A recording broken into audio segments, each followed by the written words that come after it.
This is the Unstarving Musicians Podcast. The podcast features conversation for musicians of all types and genres, a curation of expertise intended to help all musicians be better at marketing, business, the creative process, and all the other things that empower us to do more of what we love, make music.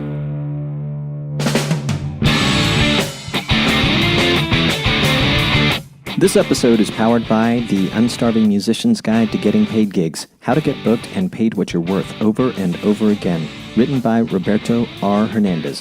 That's me, yours truly. Learn more about the book at unstarvingmusician.com/book and on Amazon. Terry LaPorta is the mother and manager of teen indie pop star Samantha LaPorta, who was featured in episode 24. When I was first told about Samantha, I immediately thought it would be great to interview one or both of her parents, knowing there are many other parents with talented children who might benefit from our conversation. Terry actually has a full-time career in the world of physical therapy, which makes her journey all the more impressive. And she too was a child entertainer, an experience she says has helped her to guide Samantha. She came across every bit as excited as her daughter to be on the podcast, which made our conversation all the more fun for me. She's very excited about Samantha's career, but also open about the frustrations and challenges that come along with it. Samantha's lucky in that Terry remains focused on ensuring that her daughter can look back at this time and remember having an actual childhood. And she graciously shares thoughts and tips for other parents of children with talent and potential. We also have a couple of laughs about being the mother of a teen pop star, which I took as a good sign that Terry and Samantha's father are keeping things in perspective. That's a good thing. Please enjoy my conversation with Terry LaPorta. Terry, welcome to the show. Hey, great to be here. It has been a long time in the making. We've been chasing one another, and I know I've mostly been chasing you and your daughter, Samantha. I really appreciate you being diligent or persistent in helping me make it happen. Well, I really appreciate the interest, and I love your podcasts. I think they're super helpful, great ideas that a lot of the people have put forward. That means a lot to me. I really appreciate that, and I hope that my listeners feel the same. So your daughter, Samantha, I have a quote here from, forgive me if I have his name wrong, because my computer, while I was talking to your daughter earlier, was trying to spell correct, but I believe it's Lucas Prada. Lucas Prada, who was a performer, had some big hits. And I found Lucas. It's kind of a funny story because when Lucas introduced us to Radio Disney, at our meeting, the head of Radio Disney said to me, "Well, how did the two of you meet?" And I said, I had heard an artist that he brought to the Elvis Duran show, who was a young artist. And I started looking him up I call it stalking him on Facebook, because I wasn't really posting anything. I was just looking at what he had out there. And, there's so many different people and you don't know who's real and who's not real. And then he posted a post of a Christmas get-together that he was having with friends, and the table was full of empanadas. And I said, this has to be a good guy. Empanada sold you. So Lucas said of your daughter, Samantha has the vocal chops of a seasoned singer, not someone just getting started. That made us believe she has what it takes. I read that and just immediately a quick reflection on what I had listened to recently and agree with him totally. Her voice sounds beyond her age for sure. And I'm sure as a rising young star, she comes across ahead of her years as well. In your memory, when she started compared to where she is now, has it been a quantum leap, or did she always come across as someone who sounded so seasoned, or is it something she rapidly developed? It's interesting because she started really as a hobby, and you never know as a parent, one of these things is going to be 2 months and now you're on to something else. But I took her to a concert when she was 10. And at the end, when everybody else is getting up, she was watching the stagehands and the people in the crowd and everything. And she turned to me and she goes, "This is what I want to do." I think I laughed. I was like, yeah, my shy little girl wants to get up in front of thousands of people and do this. And she was persistent. She wanted to take vocal lessons and guitar lessons. And one thing kind of led to another very quickly. And I think it was because of her tone and quality. I look back, I took her to a concert when she was 10, and at 11, she was playing in honky tonks in Nashville. Oh, that's amazing. I didn't realize it started that young. Yeah.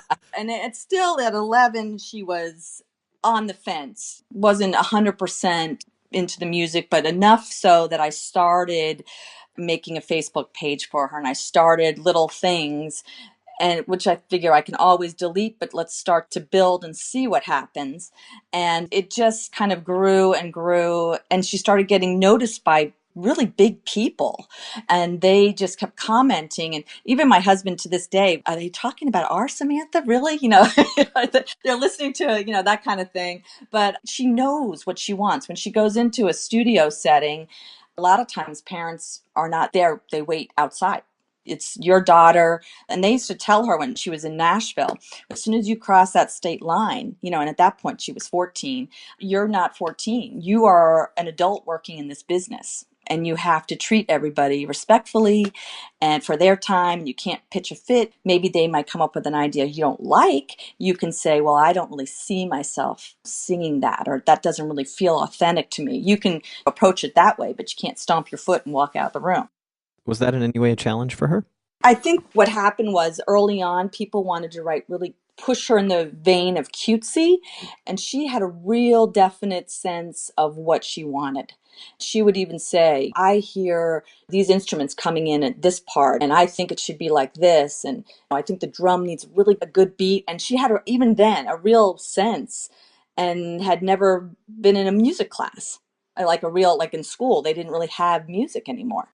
When everything started for you as a parent of someone with Samantha's talent, where were you when it all first started? What were you doing? Kind of give us a picture of your professional life and family life at the time. Well, I'm actually a physical therapy assistant. So I go to people's homes and work with teaching people to walk and do things on their own again. But I came out of, and I have a friend that said, you went from the performing arts to the healing arts. So for many years, I was a ballerina. And of course, you start that very young and your career is usually over fairly young. So I had a sense of what it's like to be a child performer and the pressure. And I didn't necessarily want that for mine, because I didn't ever want her to look back and feel I never had a childhood. I've been working since, I was 10 or something like that. So I was really careful to always make sure that there was an out. Lucky Samantha. So now you're essentially an artist manager. Well, I still do a full-time job working with physical therapy, but I'll spend, another 5, 6 hours on the social media. And luckily now, like I said, but as strong as she felt about certain music, now she's much better at the social media than I am. I would post something and she would say, oh, you need to take that down, because I would never talk that way. you know? And so I said, well, then look it over and tell me which one of these do you want me to post, And I'll say, well, these people responded back, so you better get back to them. So that kind of thing. So I'm doing less and less of it, and she's taking it over. Oh, good for her. She sounded like she's into the social, and I'm sure the other facets of the marketing are going to be close behind. Yeah. She does more of the Twitter. The Twitter is all hers. Instagram is all her. She does Snapchat and Musically. Facebook, which she doesn't have that much interest in because it's not her generation. She says it's mostly moms and businesses, which is kind of true. So they're converging on Instagram now. Yeah. What is her social media jam? What's her favorite channel? I would say Snapchat and Instagram. I don't know, even Twitter. Those three are the top ones for her. She got into Musically when we started getting a lot of great feedback from Sweetie High, which is a mega teen, probably one of the hottest teen online magazines. They're the ones that invited her out to do her song. They're very, very interested in protecting teens online and very girl power oriented. And so they have really championed her with a lot of her music that has come out, written some great articles. They're always at every event on every red carpet, and they've invited her to red carpet events, and they do fantastic interviews with her on red carpet events where other people, unless you're on a TV show, probably wouldn't give you the time of day. They have really helped push her into the limelight. That's great to hear that they're into all those additional aspects of protecting the youth artists and being all girl power centric. Very nice for her. They did say Musically would be very important, and they are big with Musically and Lively. So they invited her out to California, and she debuted her It's a Girl Thing. And then I said, oh, how many people do you think were watching? And they're like, oh, today, that's not 27,000. That's amazing. I was going to share with you, you may have heard it on, I don't remember if we talked about it a lot on the podcast. We probably mentioned it, but Mira Goto, who's the one that did the EPK video, that Periscope is really her jam. So she's on Twitter a lot because they're so affiliated. But I thought I'd share that with you real quick in case you didn't pick that up. Maybe it's something that Samantha would want to pick up. Yeah, we did a lot of Periscope when it first came out. Periscope, and then you could connect it to your Facebook or different places. Now, of course, everybody's jumped on the bandwagon with Facebook Live and even Instagram.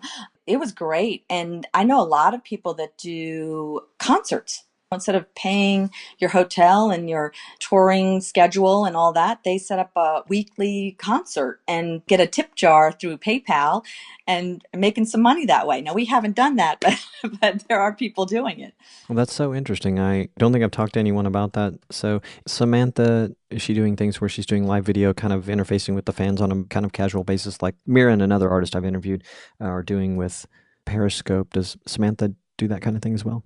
Now, Instagram has a thing where you can get on and you can invite other people to come on with you. Half the screen is you and half the screen is the person that you're chatting with. It's kind of neat, like a live connection. And so she's been doing a lot of chatting with people, and we used to do, like, before a release or things like that, she would get on and answer questions and things like that. But it just got a little bit too time consuming. But that is a great way to build your audience. Yeah, and that's what I've seen with some of these artists that I have seen doing it are almost starting from ground zero compared to Samantha, and they're building these niche audiences. So it's kind of interesting. But so, what about you on the marketing and business front? Are you just immersed in both of those, or do you have a team? No, right. No, I can't afford a team. But it was interesting when Samantha was first starting out, when we first made our trip out to Nashville and she started performing. I was looking around YouTube to see what other people were out there. And I came across this guy, Rick Barker.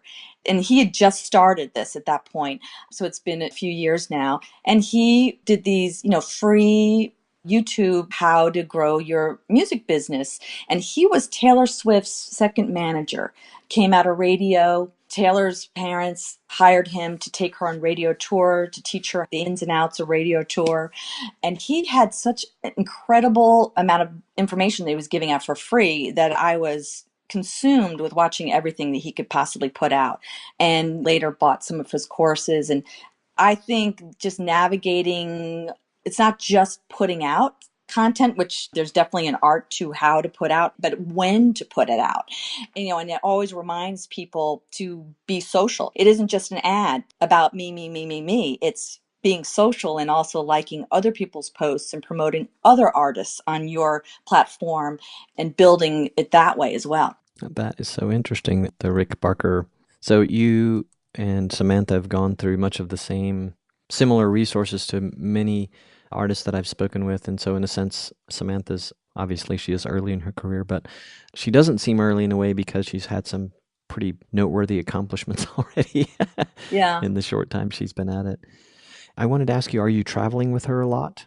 I do travel, and I chose, I could have taken a different job that, it's more 9 to 5, but in how I work it now, and my company is so supportive of her. I think we have a few closet musicians in the group there. They always are interested in what's she doing now and telling me about their guitars and that kind of stuff. But I'm lucky enough to have a company that if I have to go out, they cover my patients for me. And the work is flexible enough with home health that, I can take a few days on either end of a weekend and get her to where she needs to be. And that definitely was a choice. So, I try to look at what would be the best way. First of all, you have to be there with your child. You can't just send them off because you never know what you're sending them off into. And of course, California is very good. They keep that pretty strict laws about parents. So even when we went to Radio Disney, I assumed that because we had a promoter, Lucas, who you mentioned before, Lucas Prada, that he would be the one taking her up. And they said, no, no, no, one parent. always has to be with their child, which I thought was fantastic because that wasn't really the case in Nashville. Yeah, that's interesting. Hmm. Shame on them. Yeah. So, what's been the hardest thing for you as a parent in her music? What's been the hardest or most challenging thing for you and your husband in protecting her or working with her? You never know who's watching your child, especially when you're posting so much. Whereas if we go and she has a regular performance, she's been doing it for a year. And this was kind of interesting because I said, yes, she plays 2 hour show. It's just her. She takes a little break halfway through and then does like a meet and greet with people and then gets back on the stage. It's at a restaurant. She used to do a street festival, and this man that owned this restaurant, the Fish House in Pensacola, said, would she be interested in coming and performing? And she started out there and gradually built an audience. And then they started asking her to perform more and more. And they pay her, and she comes out there just like the bands that come out there. And she performs usually before one of the bigger bands. And all of those guys are there cheering her on. It's been interesting in that part. But then you also have to, like, she can't, if she has to go to the bathroom or if she has to go somewhere, I'm always with her. If I know she's there, thousands of people know she's there, and you never know who's out there that might be a problem. Oh, I can imagine. I was with my nephews who I hadn't seen in a long time this last weekend, and we were at a college football stadium, and his family was there. And, when they walk off from you for a second to go get a snow cone or go to the bathroom, you're just like constantly. And I can imagine with Samantha, because of what she's doing, that it's even more concerning. Yeah, and we do get some interesting responses from people on Facebook, and usually wind up having to block or contact somebody. Um, but you have to be just aware of your surroundings and what's going on and things like that. And I hear that from a lot of the younger performers. But I guess one of the most frustrating was we had met with some people in New York and recorded with them. And after the session, you don't know how Samantha would be compared to other artists. Did they think she's good? Did they think, what are they thinking? And afterwards, they had said, in the old days, we would walk her upstairs and sign her to a contract, but it's just not that way anymore. And there's no real development. It's up to the parents or your team to make the development. You have to hire the people to get them to the next spot. The record label is now interested in seeing you fully developed. They don't want to invest in you because they can't sell any of that product they used to Exactly sell. right. So they want you to come with all your fans and do it that way.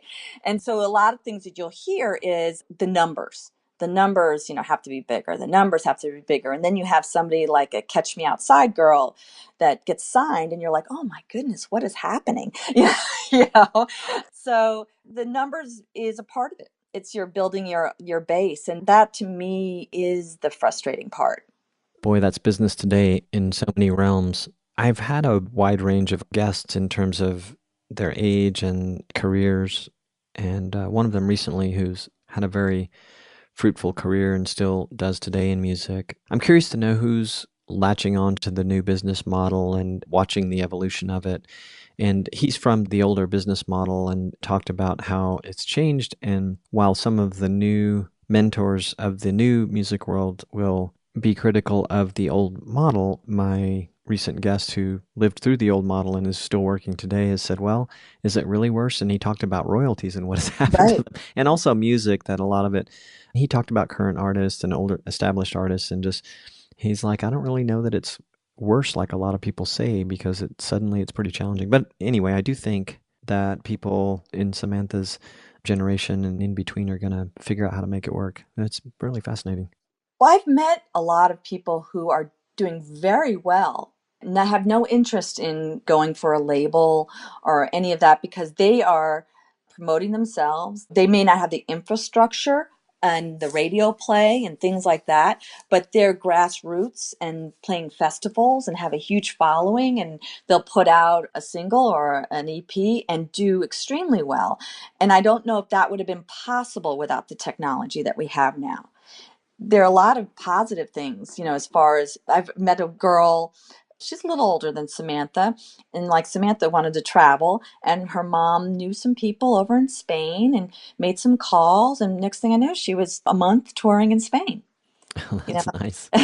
That's nice. I agree with you. I think that there are some great possibilities in the business, and those that I guess embrace it and work hard will figure it out. And I'm looking forward to learning about it more as I have some of the people who do what like Rick Barker does that will be coming on the show, and some that have. So it's real interesting to hear about the different things, approaches they're using. So as a parent of a young rising artist, do you have some peers that are parents doing what you're doing yet?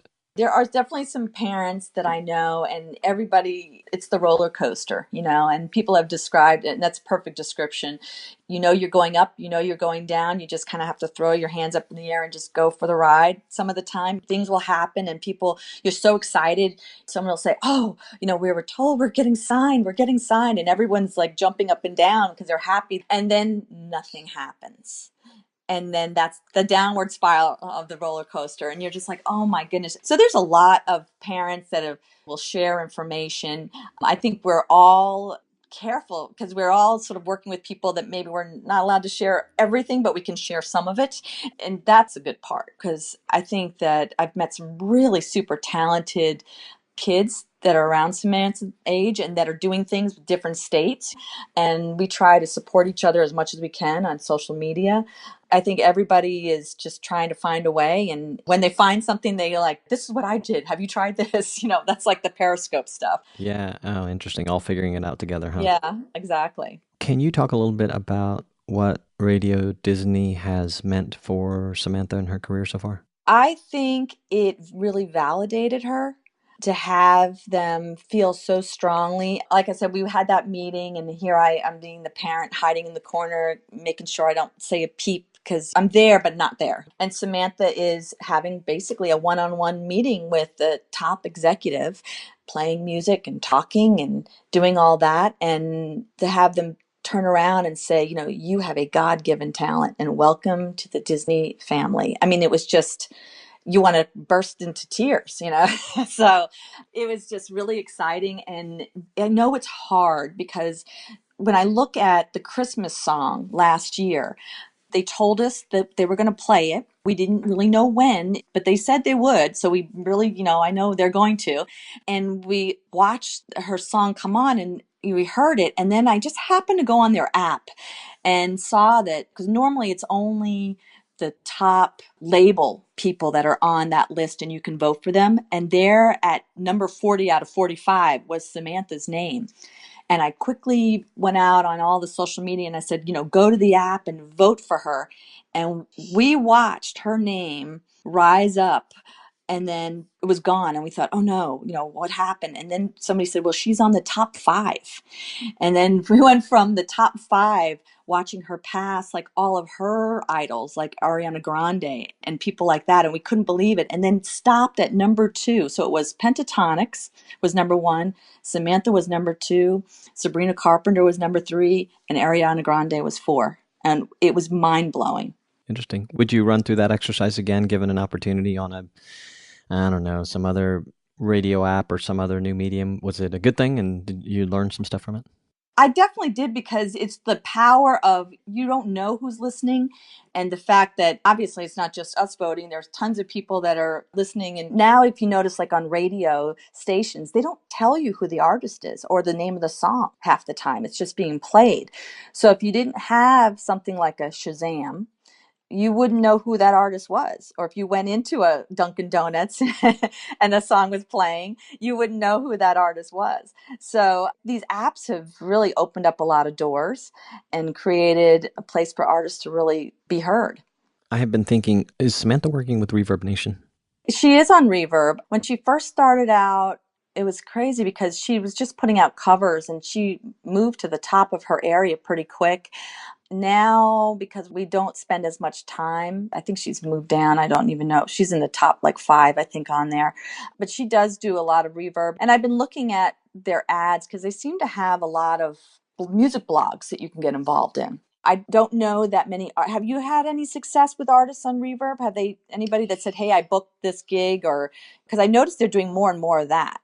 I asked kind of for the same reason, kind of for the same question, but I know that a lot of artists and friends that I talk to who are in music, some of them friends, I should say, not artists and friends, separating them, but that they are on Reverb Nation. And frankly, you're the first person, maybe the second, that I've asked much about it. Now, there was someone who's far away from Samantha's age and genre who had spoken highly of it. I couldn't tell you. It's probably something I will start asking more about because of some of the things that you've discussed here. So I can get back to you on that.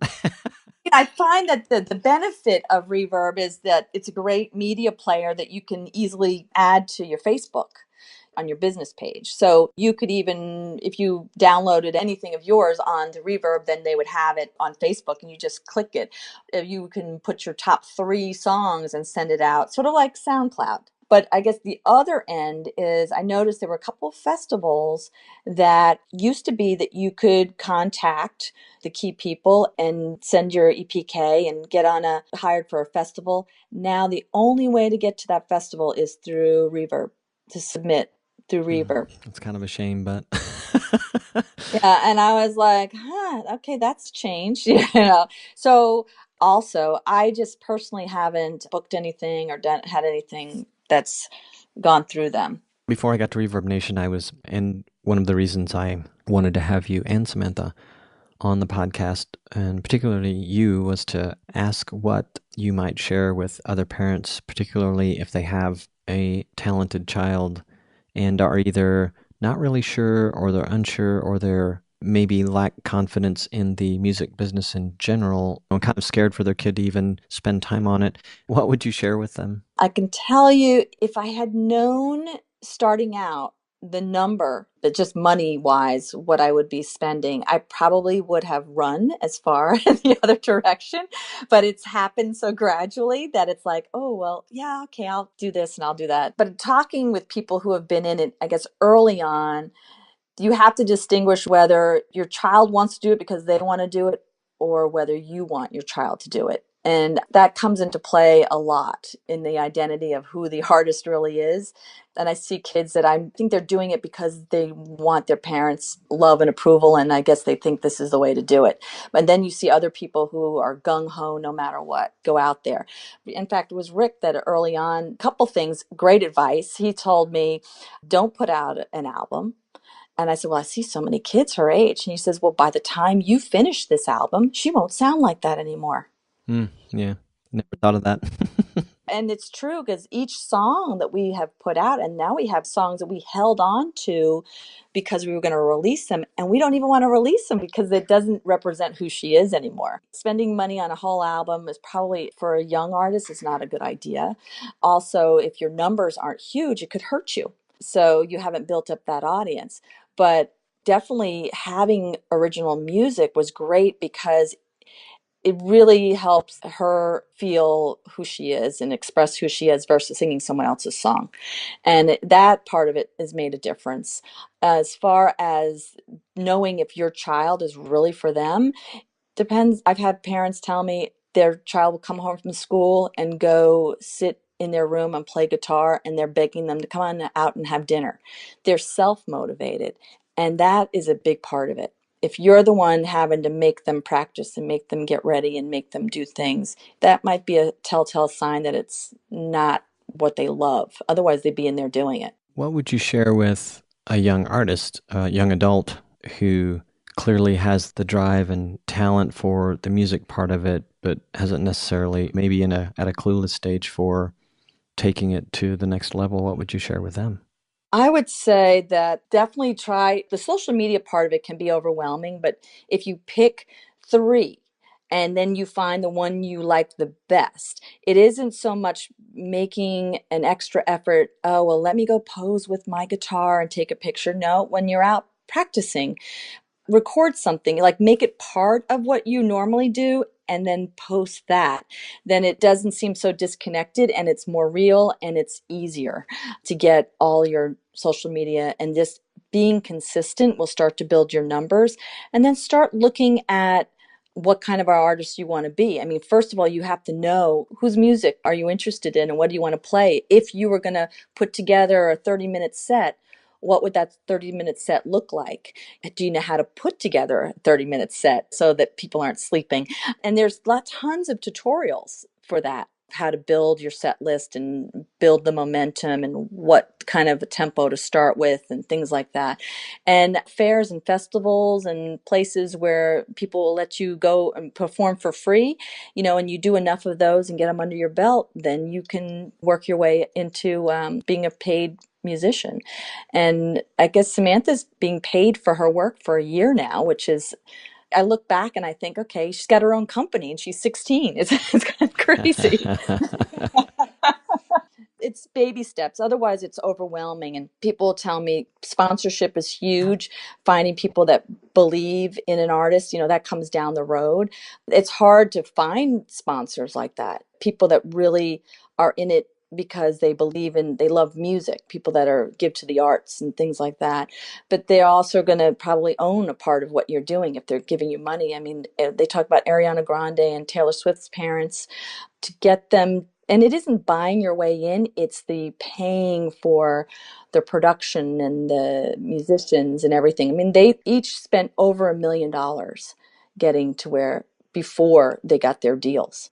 You know what's funny? We were talking about some episodes that you were perusing. I mentioned, I think, Alyssa Trahan when Samantha and I were talking, but now I wasn't there to watch the deals emerge. But when I talked to her about sponsorships, those just literally came out of her gift for friendships and relationships, I should say.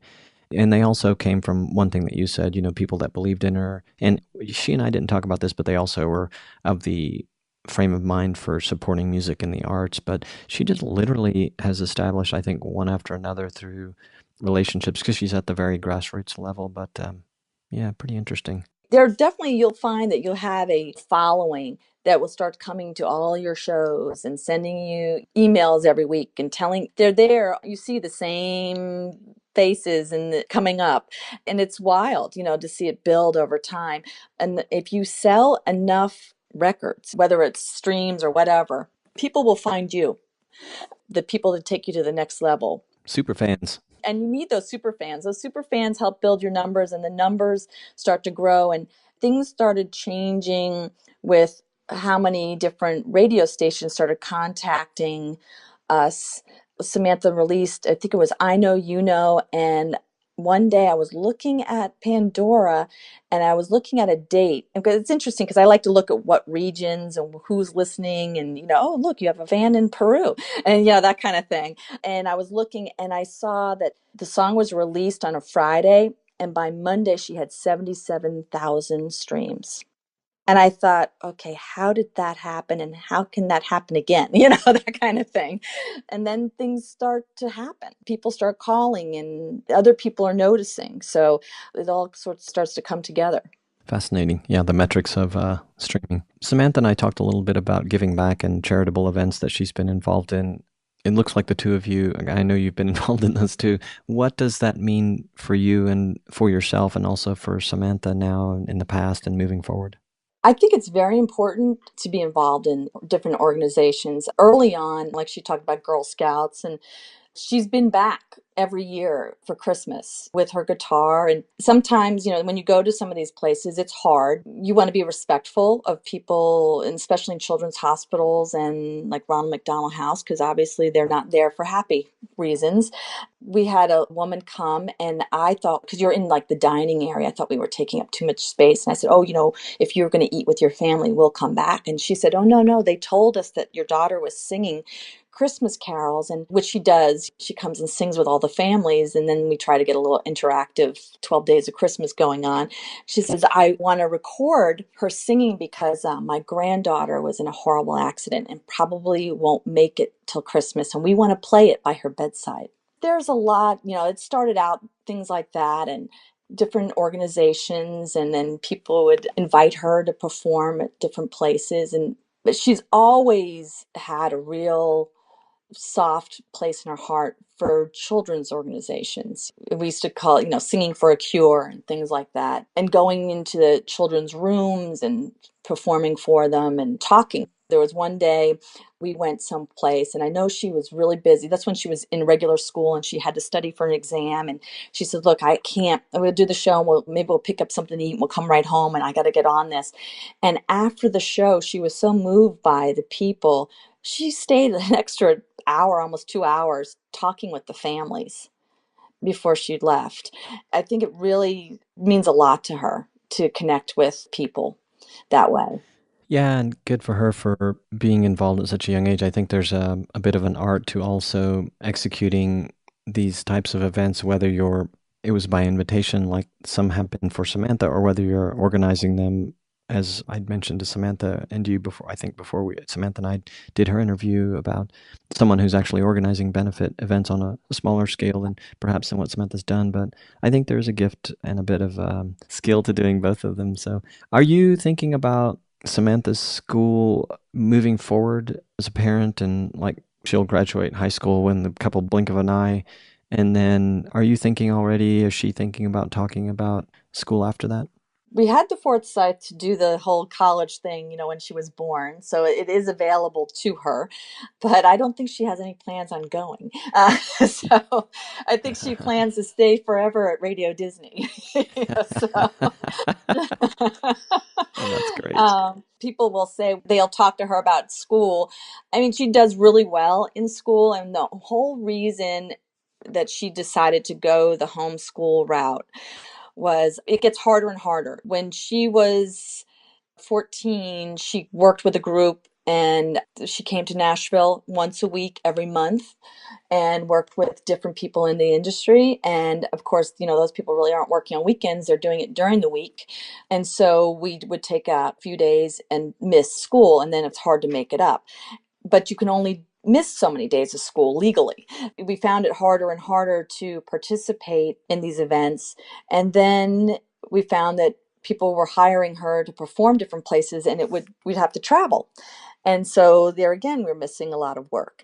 So we found the homeschool this year kind of fell into our lap because she was invited to do an anti-bullying rally, and the mayor wanted her to be there, and that was really kind of an honor event. Plus, it's a big deal, the anti-bullying campaign, to her, because that's something that she has been bullied in school, and she wanted to have a event where it was considered a safe place for all. So we went to the school and we asked permission because I'd have to miss the first week of school, Thursday and Friday, for rehearsals. And they couldn't give me an answer if they were going to accept that or not.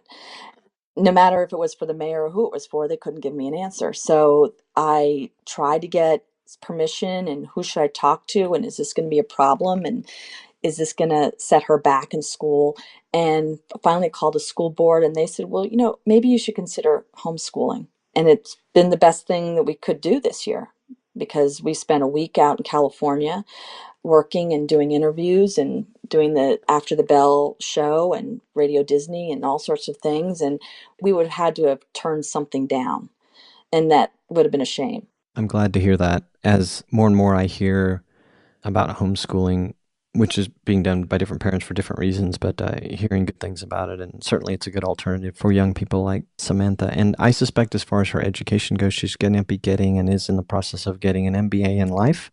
Yes, right now, true. because she's going to be learning so much about her art and also about business and marketing. So she's probably going to be fine. And she can always go back to school if she wants to. All she's got is time. This is true. We met lots of kids out in California that are actors that are all doing the homeschool. It's just being with an accredited program, and some of the courses, I would say they're easy. They're pretty they're pretty hard. So I can tell you that the course that she's enjoyed a lot this year is Spanish. It's her goal. By next year, she wants to put out a song in Spanish. That would be cool. And, yeah, and sing for all her friends in Panama and do all of those things. That would be fantastic. I'm sure she can check that box off next year. That's right.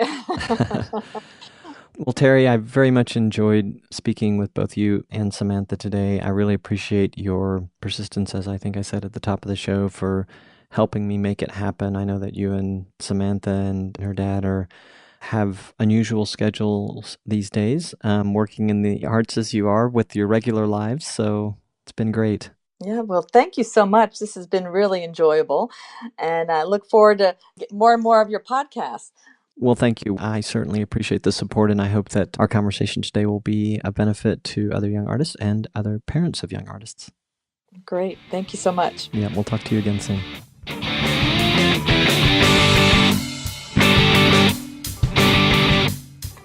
Hey, this is Robonzo. Thanks so much for listening. If you enjoyed this podcast, please subscribe on iTunes, Stitcher, or Google Play Music. If you liked this podcast, please leave a review. This episode was sponsored by the Unstarving Musician's Guide to Getting Paid Gigs, How to Get Booked and Paid What You're Worth Over and Over Again, available on Amazon and in audio format as the Unstarving Musician's Guide podcast. You can also learn more about the book and companion podcast at unstarvingmusician.com/book. Are you a gigging musician, recording artist, songwriter, or touring professional, perhaps struggling to get your music out to the world? Struggling to get the gigs you want? Pop over to unstarvingmusician.com and sign up for my email list.